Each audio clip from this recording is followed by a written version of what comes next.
Today, we bring you an emotional and reflective speech by Justin Trudeau, Canada's Prime Minister and leader of the Liberal Party.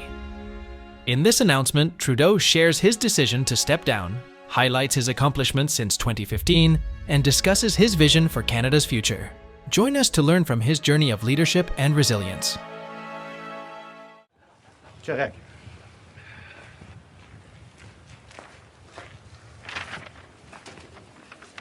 So I thought it might be fun for us to do this again. Bon matin. Every morning I've woken up as Prime Minister. I've been inspired by the resilience, the generosity, and the determination of Canadians. It is the driving force of every single day I have the privilege of serving in this office. That is why, since 2015, I've fought for this country, for you, to strengthen and grow the middle class. Why we rallied to support each other through the pandemic, to advance reconciliation, to defend free trade on this continent, to stand strong with Ukraine and our democracy, and to fight climate change and get our economy ready for the future. We are at a critical moment in the world.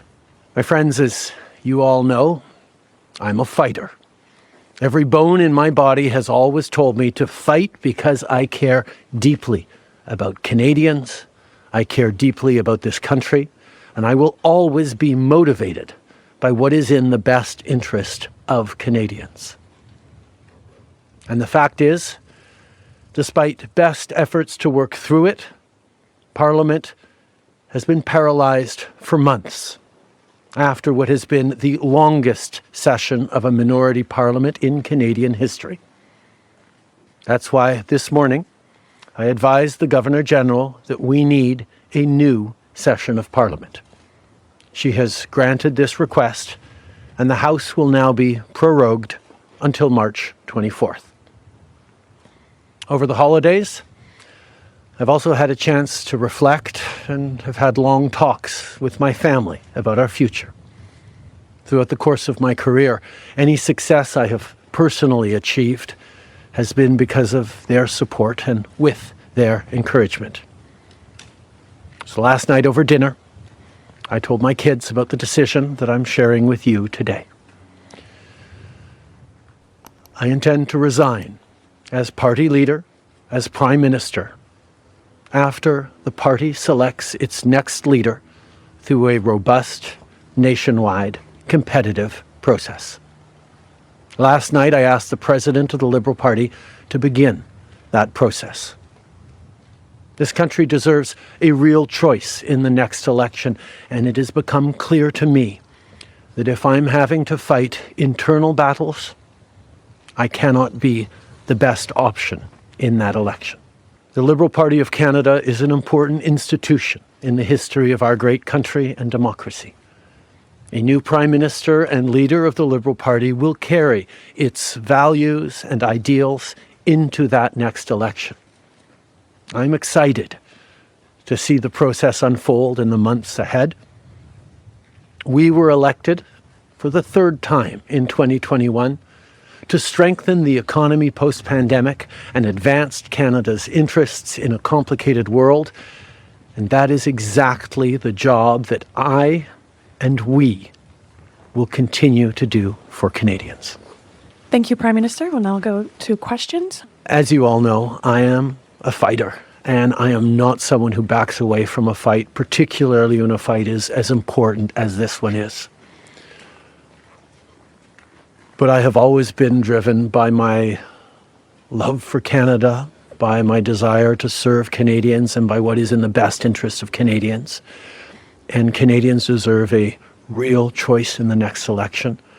And it has become obvious to me with the internal battles that I cannot be the one to carry the Liberal standard into the next election. We got elected in 2015 to fight for the middle class. And that's exactly what we've done over the past years. We reduced their taxes, we increased the benefits to families, we made sure the economy was focused on working for everyone and not just a few. And that has changed that has dropped poverty rates in Canada, that has brought more people into the workforce, that has moved us forward on reconciliation in a way that has deeply improved the opportunities and success of Canadians despite the incredibly difficult times the world is going through right now. There's lots more work to be done, and I know that this party and this country and Canadians will keep doing it. If I have one regret, particularly as we approach this election, well, there are probably many regrets that I will think of, but I do wish that we'd been able to change the way we elect our governments in this country so that people could simply choose a second choice or a third choice on the same ballot, so that parties would spend more time trying to be people's second or third choices, and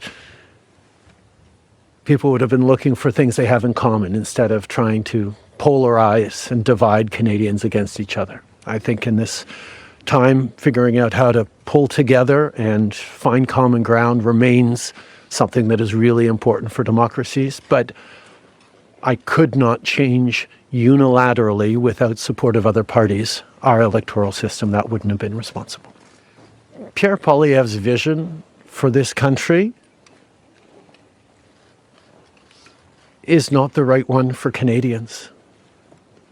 Stopping the fight against climate change doesn't make sense. Backing off on the values and strength in diversity that Canada has always worked to pull itself together on is not the right path for the country. Attacking journalists, the CBC institutions, that's not what Canadians need in this moment. We need an ambitious, optimistic view of the future, and Pierre Poilievre is not offering that. And I look forward to the fight as progressives across this country stand up for the kind of vision for a better country that Canadians have always carried, despite the tremendous pressures around the world to think smaller, to veer towards the hard right, and to be less ambitious for what we can be and do as a country when the world really needs Canada. Parliamentary Press Gallery, and anyone who's been watching politics closely over the past months will know that Parliament has been entirely seized by obstruction and filibustering and a total lack of productivity over the past few months. We are right now the longest serving minority government in history, and it's time for a reset. It's time for the temperature to come down, for the people to have a fresh start in Parliament, to be able to navigate through these complex times, both domestically and internationally. And the reset that we have is actually two parts. One is the prorogation, but the other part is recognizing that removing me from the equation as the leader who will fight the next election for the Liberal Party should also decrease the level of polarization that we're seeing right now in the House and in Canadian politics, and allow people to actually focus on serving Canadians in this House and with their work the way Canadians deserve.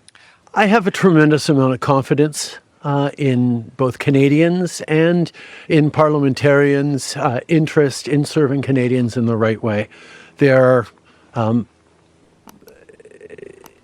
We're in a minority government right now, and there hasn't been an active leadership in a minority government in more than 50 years in this country. And there is always going to be the challenge of having a leadership race while a parliament would face confidence votes in the course of delivering supply to the government. So this is something that we're going to navigate through, but I truly feel that removing the contention around my own continued leadership is an opportunity to bring the temperature down have a government that will focus on the complex issues that are coming forward in the coming months, while the party gets to have a full national process that brings in people from right across the country and makes a determination about the best person to carry the progressive liberal standard into the next election. The government will still, and the cabinet will still be very much focused on doing the job that Canadians elected us to do in 2021, which is fight for their interests, stand up for their well-being, and make sure that they are good and that Canadians are protected and strong. There will be a leadership process and the rules will unfold over the coming weeks. But I can assure you that the tools and the need to stand up for Canadians, to protect Canadians in their interests and continue to fight for the economy is something that everyone in this government will be singularly focused on. Merci tout le monde. Merci d'être ici dans une belle journée d'Ottawa. Bonne journée.